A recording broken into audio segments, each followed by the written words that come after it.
స్వామియే శరణమయ్యప్ప. శ్రీమాత్రే నమః. శ్రీమాత్రే నమః. సద్గురు జ్యోతిషాలయం, సద్గురు జ్యోతిషాలయం 2025 అక్టోబర్ 18 6:41 ఉదయం రోజు గురు అతిచార ఫలితం అనేది ప్రారంభమవుతుంది. గురు భగవానుడు మిథున రాశి నుంచి కర్కాటక రాశిలోకి ప్రవేశించబోతున్నారు. కర్కాటక రాశి గురు భగవానునికి ఉచ్చస్థానం అని కూడా చెప్పచ్చు. అంటే శక్తి, దయా, జ్ఞానం అత్యధికంగా ఉండే ఒక స్థానం అని కూడా చెప్పచ్చు. అతిచార గమనం అంటే గురు భగవానుడు తన సాధారణం కంటే కూడా చాలా వేగంగా కదిలి ఫలితాలు కూడా త్వరగా వస్తాయి. దానివల్ల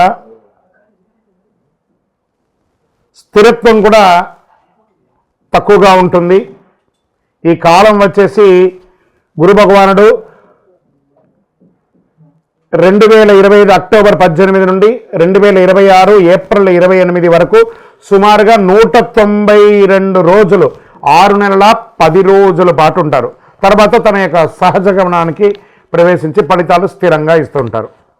ఇందులో గురు యొక్క అతిసార ఫలితంలో మీనరాశి వారికి ఎలా ఉంది అని అంటే, గమన ప్రారంభం వచ్చేసి అక్టోబర్ 18, కర్కాటక రాశి వారికి ఉచ్చస్థితి, మీనరాశి వారికి కర్కాటక రాశి అంటే 5వ ఇల్లు, పుత్రుడు, విద్య, ప్రేమ, సృజనాత్మక, జ్ఞానం ఇవన్నింటి మీద కూర్చొని ఉంటుందన్నమాట. విద్యార్థులకి ఇది అత్యంత శుభ సమయం. మీకు 7:30 శని ఉన్నా కూడా మీనరాశి వారికి గురు భగవానుడు యోగంగా ఉన్నాడు. మీకు చాలా అద్భుతమైనటువంటి ఫలితాలని పొందబోతున్నారు. ఈ యొక్క 192 రోజులు గురు భగవానుడి వల్ల మీకు మంచి మంచి అవకాశాలు బాగున్నాయి. ఆధ్యాత్మిక జ్ఞానం పెరిగే అవకాశాలు ఉన్నాయి. విద్యార్థులు ఉన్నత విద్య కోసం, స్కాలర్షిప్ కోసం ఎదురు చూస్తున్న వాళ్ళకి ఇది చాలా మంచి సమయం. విదేశాల్లో చదువుతున్నటువంటి వాళ్ళకి కూడా చక్కటి ఉద్యోగాలు వచ్చే అవకాశాలు చాలా ఉన్నాయి. ఈ ప్రేమికుల మధ్య వాళ్ళకి కొంచెం మాట పట్టింపులు ఎక్కువయ్యి విడిపోయిన వాళ్ళందరూ కూడా కలిసే అవకాశాలు ఉన్నాయి. వివాహం అయ్యి విడిపోయిన వాళ్ళకు కూడా ఇది కలిసి వచ్చే సమయం ఉంది. మళ్ళీ కలుసుకుంటారు దంపతులు. 9వ ఇల్లు గురువు యొక్క దృష్టి కారణంగా విదేశీయ ప్రయాణాలు లేదా దూర ప్రాంతపు ప్రయాణాలన్నీ కూడా పెరిగే అవకాశాలు ఉన్నాయి. మీ యొక్క కులదేవత, ఇష్టదేవత యొక్క ప్రార్థన చేసే అవకాశాలు కూడా ఉన్నాయి. మీ ఇంట్లో వ్రతాలు, పూజలు, అనుష్ఠానాలు పెరిగే అవకాశాలు బాగా ఉన్నాయి. గౌరవం పెరుగుతుంది. 11వ ఇంట్లో దృష్టి ఉండడం వల్ల లాభం పెరుగుతుంది. ఆర్థికంగా, వ్యాపారంగా మంచి అద్భుతమైనటువంటి ఫలితాలు పొందే అవకాశాలు ఉన్నాయి. పాత స్టాక్స్ అన్నీ కూడా క్లియర్ అయ్యి కొత్త వ్యాపారం బాగా ముందుకు పుంజుకునే అవకాశాలు ఉన్నాయి. పార్ట్నర్షిప్ గొడవలన్నీ కూడా తొలగిపోతుంది. అన్నిటికంటే ముందు ఫస్ట్ గురు భగవానుడు మీనరాశికి యోగాన్ని ఇవ్వబోతున్నాడు. మంచి మంచి ఫలితాలు. ఇటు శని ఇబ్బంది పెట్టినా గురు యోగాన్ని ఇస్తున్నాడు కాబట్టి మిశ్రమమైనటువంటి ఫలితాల్లో గట్టెక్కుతారు. వృత్తిపరంగా అనుకోని ట్రాన్స్ఫర్స్ రావచ్చు, లేదా ఉన్న ఉద్యోగం నుంచి ఇంకో ఉద్యోగానికి మారచ్చు, ఉన్న ప్రాంతం నుంచి, ఉన్న ఊరు నుంచి, ఉన్న దేశం నుంచి ఇంకొక చోట కూడా మారే అవకాశాలు మెండుగా కనబడుతున్నాయి. అంటే స్థాన చలనం 100కు 100% కనబడుతుంది. స్థిరత్వం వచ్చేసి మే తర్వాత స్థిరమైనటువంటి ఫలితాన్ని గురు భగవానుడు ఇవ్వబోతున్నాడు. గృహ కట్టుకొని పర్మిషన్ కోసం ఆగిపోయి ఉన్నదంతా కూడా క్లియర్ అయిపోయి గృహప్రవేశ యోగం కూడా ఉన్నాయి కాబట్టి మంచి ఫలితాలను పొందుతారు. పసుపు ఒత్తులతో దీపం వెలిగించండి. దక్షిణామూర్తిని ప్రార్థన చేయండి. దత్తాత్రేయ ప్రార్థన ఎక్కువ చేస్తూ ఉండండి. మంచి దీక్ష లాంటిది, దేవతా దీక్షలు ఏమైనా తీసుకోండి. విద్యార్థులకి పుస్తకాలు, వస్త్రాలన్నీ కూడా దానం ఇవ్వండి. మీ యొక్క పిల్లల మీద, వారి యొక్క చదువుల పట్ల దృష్టి పెరిగే అవకాశాలు ఎక్కువ కనబడుతున్నాయి. ఓవరాల్గా తీసుకుంటే 70% గురు భగవాన్ యొక్క ఫలితం మీనరాశి వారికి ఉంది. అద్భుతమైనటువంటి ఫలితాలు పొందుతారు. శ్రీమాత్రే నమః. అందరికీ దీపావళి శుభాకాంక్షలు. ఫస్ట్ సద్గురు జ్యోతిషాలయం నుండి దీపావళి శుభాకాంక్షలు. మా టీవీ ఛానల్ ద్వారా చూస్తున్నటువంటి ప్రతి ప్రేక్షక మిత్రులకి, భగవద్బంధువులందరికీ కూడా దీపావళి శుభాకాంక్షలు. అందరికీ ఉన్నటువంటి ఒక చిరు రెగ్యులర్గా అన్ని టీవీల్లో అన్ని ప్రవచనకర్తలు, అందరు గురువులు చెప్తున్నదే, కొంచెం మనం కూడా మన ఛానల్ ద్వారా కూడా కొంచెం తెలుసుకునేటట్టుగా బాగుంటుంది అనే ఒక చిరు ప్రయత్నంలో దీపావళి అంటే ఏంటి, దీపావళి రోజు ఏం చేయాలి, దీపావళి రోజు ఏ పూజ చేయాలి, ఈ దీపావళి ఎప్పుడు వచ్చింది, పటాకులు కాల్చొచ్చా కాల్చకూడదా, ఏ పూజ చేయాలి, ఇవన్నీ కూడా ఆలోచన ఉంటుంది. దీపావళి అంటే దీపపు ఒక వరసను దీపావళి అంటారు. నరకాసురుని యొక్క వధమైన తర్వాత ఆ నరక చతుర్దశి అయిన తర్వాత వచ్చే రోజుని దీపావళి. ఆ నరకాసురుని సంహరించిన తర్వాత అమ్మవారు ఈ ప్రపంచం అంతా కూడా ఆనందపడింది. దాంతో దీపాలు వెలిగించి అందరూ కూడాను ఆనందాన్ని పొందినటువంటి దాన్ని దీపావళి అంటారు. ఆ రోజు నుంచి మొదలు పెడితే కార్తీక మాసం మొదలయ్యి చక్కగా కార్తీక మాసం ధనుర్మాసం అంతా కూడాను ప్రతి ఇంటిలోనూ గడప దగ్గర, తులసి కోట దగ్గర, అన్ని చోట ఉసిరి చెట్టు దగ్గర, రాగి చెట్టు దగ్గర అందరూ కూడా దీపాలు పెడుతుంటారు కదా.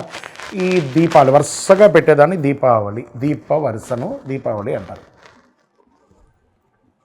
ధన్తెరస్ అమ్మవారు లక్ష్మీవారు కొంతమంది ఈ దీపావళి రోజు చక్కగా లక్ష్మీ పూజలు చేస్తూ ఉంటారు, కొత్త వ్యాపారాలు ప్రారంభిస్తూ ఉంటారు. మరి దీపావళి రోజు ఏం చేయాలి గురుగారు అని అంటే తైల అభ్యంగన స్నానం చేయాలి అంటారు. పెద్దవాళ్ళు ఉంటారు కదా, ఇంట్లో పెద్దవాళ్ళు ఒక చోట కూర్చొని ఉంటారు. పిల్లలందరినీ కూడా అక్కడ కూర్చోబెట్టి వాళ్ళకి నువ్వుల నూనె రంగరించి పటాకులు ఇచ్చి కాల్చమని చెప్పి తర్వాత స్నానం చేసి వచ్చి కొత్త బట్టలు వేసుకొని ఇంట్లో పూజ, లక్ష్మీ పూజ చేయడం, దేవాలయాలకు వెళ్ళడం, పెద్దవాళ్ళందరూ కూడా చిన్నపిల్లలకి ఆశీస్సులు ఇస్తూ వాళ్ళకి గిఫ్ట్స్ అంతా కూడా ఇవ్వడము, ఇవన్నీ చేయడం. ఒకటి, సాయంత్రం అవ్వగానే చక్కగా వారి పాఠ్య పుస్తకాలను ఒక 2 నిమిషాలు 5 నిమిషాలు చదవడం. ఎందుకంటే లక్ష్మీప్రదం అంటారు. ఆ రోజు పుస్తకం చదవడం లేదా ఒక శ్లోకం నేర్చుకోవడం, ఒక పూజ చేయడం అనేది లక్ష్మీప్రదం అంటారు. అంత అద్భుతమైనటువంటి రోజు. మరి ఆ రోజు ఇంట్లో ఏమేమి చేయాలంటే తెల్లవారు మాకు స్నానం చేసి ఇల్లంతా కూడా ఆడవాళ్ళంతా కూడా చక్కగా కడిగేసి దుడి చేసుకొని చక్కగా గడపకంతా కూడా పసుపు రాకి మగవాళ్ళందరూ ఆకులు, మామిడాకులు అన్నిటి కూడా కట్టి తోరణాలన్నీ కూడా కట్టేసి చక్కగా పైన మన ఇంటి పైన ఓంకార ధ్వజారోహణం చేసి అద్భుతమైనటువంటి ఒక హైందవ సంప్రదాయాన్ని విట్టగా ప్రతి ఒక్కరికి శుభాకాంక్షలు తెలియడం. ఎందుకు ఈ శుభాకాంక్షలు చెప్తున్నారంటే మనం కొన్ని రోజులుగా కొంతమందికి మాట్లాడకుండా ఉంటాం చూస్తారా, ఒక్కసారి మీరు ఎప్పుడో ఫోన్ చేస్తారా అని ఎదురు చూస్తుంటారు. వాళ్ళతో ఒక్కసారి మాట్లాడండి, శుభాకాంక్ష తెలవగానే మళ్ళీ ఆ దీపకాంతి పెరిగినట్టు వాళ్ళ జీవితంలో, మీ జీవితంలో ఒక ఆనందాన్ని తెచ్చే ఒక అద్భుతమైనటువంటి రోజే ఇక దీపావళి రోజు. ఈ దీపావళి రోజు చాలామందికి ఒకటి ఉంది, గురుగారు పటాకులు కాల్చకూడదు, పొల్యూషన్ అంట కదండి, కాలుష్యం కదనండి. ఏమండి, పటాకులు కాలుస్తే కాలుష్యం ఏంటండి? మోటార్లు, ఇండస్ట్రీలు, ఫ్యాక్టరీలు, కార్లు, స్కూటర్లు, ఇన్ని పొల్యూషన్తో మనం పడుతున్నాం. ఆ ఒక్కరోజు పిల్లలు ఆనందంగా చేసుకునే ఆ పటాకులు కాల్చుకొని, ఇప్పుడు కాదు ఎప్పటి నుంచో ఎన్నో కాలం నుంచి చేస్తున్నారు కదా. ఇది ఆ ఒక్కరోజు ఉంటుందేమో పొల్యూషన్, అయితే అయింది కానీ ఆనందం అయితే పోతుంది కదా. దీపావళి చేసుకునేవారు అనడం కంటే కూడా దీపావళి మేము చేసుకున్నామని చెప్పడం ఎంత గొప్పగా ఉంటుంది. ఈ 2025 దీపావళి ప్రతి ఒక్కరి యొక్క జీవితంలో ఆనందాన్ని కలిగించాలని, అద్భుతాన్ని కలిగించాలని భగవంతుడి దగ్గర ప్రార్థన చేసుకుంటూ అఖిలాండ కోటి బ్రహ్మాండ నాయకుడైన శ్రీ ధర్మశాస్త్ర అయ్యప్ప స్వామి వారి యొక్క సంపూర్ణ అనుగ్రహం ఉండాలని, దీపావళి అప్పుడు పెద్దవాళ్ళందరూ చిన్నపిల్లలు పటాకులంతా కాల్చినప్పుడు జాగ్రత్తగా వారి మీద దృష్టి పెట్టండి. ఎందుకంటే పట్టు చీర కానీ పట్టు లంగాలని ఆడపిల్లలంతా వేసుకుంటుంటారు. చిన్నపిల్లలు చేయి కాల్చుకోకుండా కొంతమంది పిల్లలు చేతితో కాల్చుతుంటారు. వాటన్నిటిని పెద్దవాళ్ళుగా ఉండి మనం దగ్గర ఉండి ఈ దీపావళి పండుగను ఆనందంగా సంతోషంగా జరుపుకోవాలి. విజయోస్తు. శరణమయ్యప్ప స్వామి, శరణమయ్యప్ప. అఖిలాండ కోటి బ్రహ్మాండ నాయకునే శరణమయ్యప్ప. కార్తీక మాసం వచ్చేసింది, మార్గశిర మాసం వచ్చేసింది. అయ్యప్ప స్వామి ఉభయ తెలుగు రాష్ట్రాలే కాకుండా దేశ విదేశాల్లో ఎక్కడ చూసినా అయ్యప్ప స్వామి వారి యొక్క పూజలు, దీక్షలు, శబరి యాత్రలు అన్ని రకాలైనటువంటి మొదలైంది. మన యొక్క ఛానల్ ద్వారా ఇంక కొంచెం రీచ్ అవ్వాలని చాలామంది మాల వేసుకున్న వాళ్ళకి ఎన్నో ధర్మ సందేహాలు ఉన్నాయి. వాళ్ళ యొక్క దీక్ష ఎలా చేయాలి, అయ్యప్ప స్వామి అంటే ఏంటి, ఈ దీక్షలో ఏమేమి చేయాలి, పూజ అంటే ఏంటి, యాత్ర అంటే ఏంటి, మంత్రాలు అంటే ఏంటి, యొక్క గురుస్వామి అంటే ఎవరు, అయ్యప్ప స్వామి అంటే ఎవరు, ఈ దీక్ష అంతా ఏంటి, ఎలా చేయాలి, ఎప్పుడు చేయాలి, ఎందుకు చేయాలి, ఈ యొక్క దీక్షలో వచ్చినటువంటి మార్పు నిత్య జీవితంలో ఏమైనా ఉందా, లేదా దీక్షలో స్త్రీల యొక్క ప్రాముఖ్యత ఏమైనా ఉన్నాయని వీటన్నిటినీ చాలా ప్రశ్నలతో ఉన్నటువంటి వారికి అందరికీ కూడా ఇది ఒక మంచి ప్లాట్ఫామ్. ప్రతి ఒక్కళ్ళు దీన్ని చూడండి. చూసిన వాళ్ళు మీకు నచ్చిందంటే మీ మిత్రులకి, మీ స్నేహితులకి షేర్ చేయండి. ఇది ఆధ్యాత్మికమైనటువంటిది కదా. మన ఛానల్ పక్కనే గంట గుర్తుంది కదా, దానిలో ఒక గంట కొట్టేసాను గట్టిగా, అన్నీ కూడా మీకు వచ్చేస్తుంది. మన ఛానల్ని సబ్స్క్రైబ్ చేసుకోండి. శరణమయ్యప్ప. అయ్యప్ప దీక్షలో ఉన్న వాళ్ళు రోజుకి ఎన్నిసారి భోజనం చేయాలి? ఏకభుక్తం, ఒకటేసారి భోజనం చేయాలి అని చెప్పారు.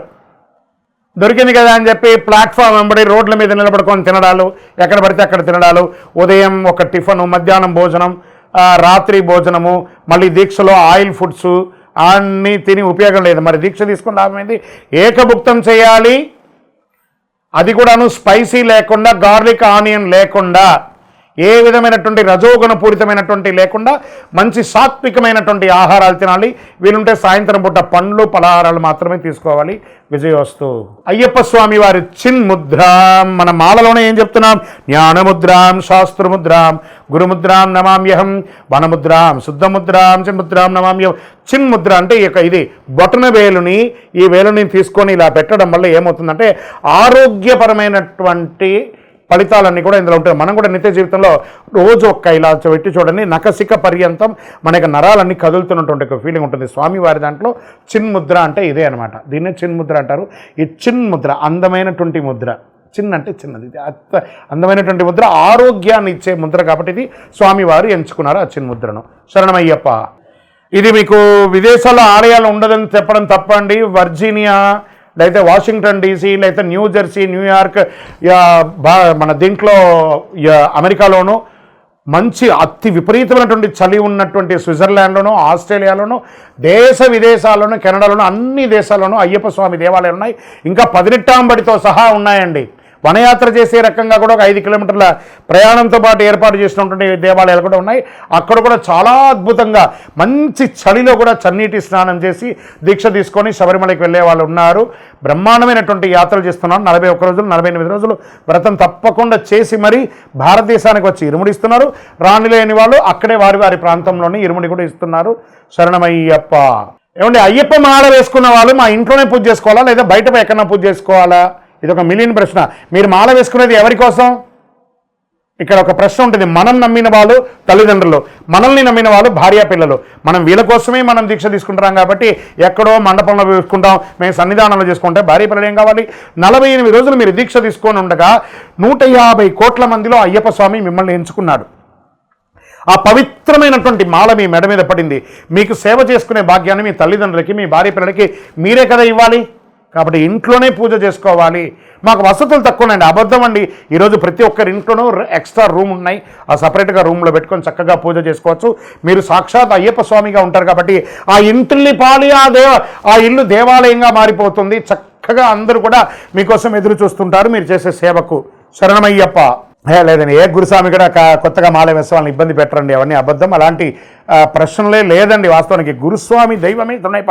ఆ గురుస్వామి దయ ఉంటేనే ఆ భక్తులందరూ కూడా శబరిమలకి వెళ్తారండి. ఏ గురుస్వామి కూడా ఇబ్బంది పెట్టరు. అలాంటి ఇబ్బంది ఆలోచన కూడా పెట్టకండి.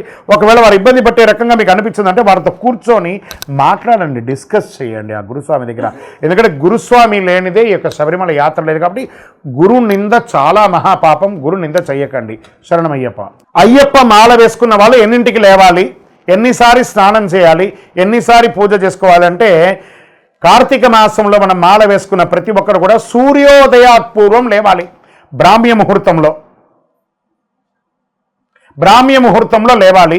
ఈ బ్రాహ్మ్య ముహూర్తం అయిన తర్వాత తెల్లవారుజామున 4 నిద్ర లేవడం, తర్వాత చన్నీటి స్నానం చేయడం, ఒక్కసారి ఉదయం ఒక్కసారి సాయంత్రం. ఆహార నియమాలు అదుపులో ఉంటే ఈ 2 సార్లు స్నానాలు చేయాలి. అతిగా ఈ ఆయిల్ ఫుడ్కి సంబంధించిన ఆహారాలన్నీ తీసుకున్నారంటే ఎన్నిసార్లు అవుతుందో అది మీ ఇష్టం. కానీ ఎన్నిసారి పూజ చేయాలని కాదు, కలవు నామస్మరణాత్. మన యొక్క DNA శరీరంలో మొత్తం ఆ అయ్యప్ప స్వామి వారి యొక్క నామస్మరణ అణువు ఉండాలి. కాబట్టి నామస్మరణకు ఒక లిమిట్ అంటూ లేదు. శరణమయ్యప్ప, శరణమయ్యప్ప, శరణమయ్యప్ప.